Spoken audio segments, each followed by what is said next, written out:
Hello दोस्तों, अगर आप दिल्ली के सरकारी स्कूल में पढ़ते हैं या वहां एडमिशन लेने की सोच रहे हैं तो ये वीडियो आपके लिए कंप्लीट गाइड है। दिल्ली सरकार के शिक्षा निदेशालय ने साल 2026 का आधिकारिक एकेडमिक कैलेंडर जारी कर दिया है। इतना ही नहीं, कक्षा 6 से 9 के लिए नॉन प्लान एडमिशन की प्रक्रिया भी शुरू हो गई है। आज हम विस्तार से समझेंगे कि आपकी गर्मियों की छुट्टियां कब होंगी, बोर्ड एग्जाम और CUET जेई की तारीखें क्या है और नए एडमिशन के लिए आपको कैसे अप्लाई करना है। तो चलिए शुरू करते हैं। दिल्ली शिक्षा निदेशालय के नए एकेडमिक कैलेंडर के अनुसार अगले शैक्षणिक सत्र की शुरुआत 1 अप्रैल 2026 से होने जा रही है, जिसके लिए पूरे साल का विस्तृत शेड्यूल पहले से ही साफ कर दिया गया है। छात्रों के लिए सबसे बड़ी खुशखबरी उनकी छुट्टियों को लेकर है। इस बार गर्मियों की छुट्टियां यानी कि समर वेकेशन 11 मई से शुरू होकर 30 जून 2026 तक चलेंगी, जिसका मतलब है कि छात्रों को करीब 50 दिनों का एक शानदार लंबा ब्रेक मिलेगा।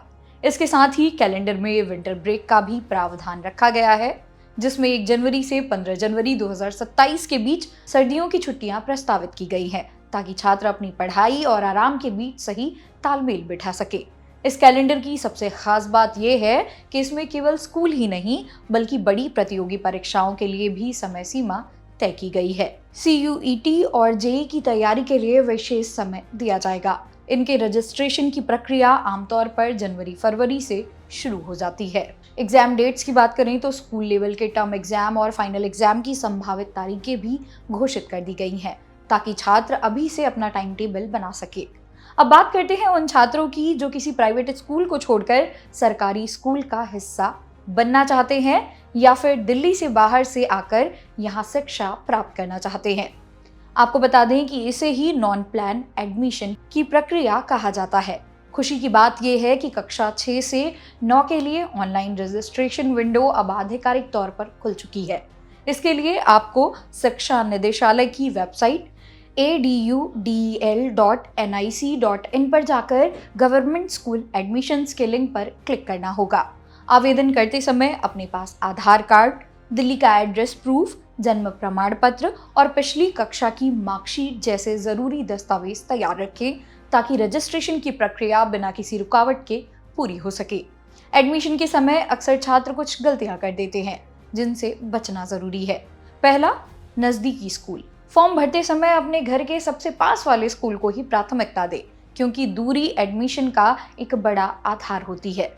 दूसरा, साइकिल ऑफ एडमिशन। यह एडमिशन प्रक्रिया अलग अलग साइकिल में होती है। अगर आप पहली साइकिल मिस कर देते हैं तो दूसरी साइकिल का इंतजार करना होगा। इसके अलावा फॉर्म में नाम, मोबाइल नंबर और पते की जानकारी बिल्कुल सही तरीके से भरें, ताकि आपको वेरिफिकेशन में किसी भी प्रकार की कोई भी दिक्कत ना आए। तो दोस्तों, दिल्ली के स्कूलों का ये रोड मैप अब आपके सामने है। मेरी सलाह ये है कि छुट्टियों का इंतजार करने के साथ साथ अपनी पढ़ाई का भी एक सॉलिड प्लान बनाएं, खासकर अगर आप बोर्ड क्लास में हैं तो। एडमिशन के लिए देरी ना करें, क्योंकि सीटें बहुत ही सीमित होती हैं। अगर आपको फॉर्म भरने में कोई दिक्कत आ रही है या किसी खास तारीख के बारे में पूछना चाहते हैं तो कमेंट में ज़रूर बताएं। शिक्षा से जुड़ी ऐसी ही अपडेट्स के लिए हमारे चैनल को सब्सक्राइब करें। मेरा नाम है मोनाली पांडे। मिलते हैं अगली वीडियो में, तब तक के लिए ऑल द बेस्ट।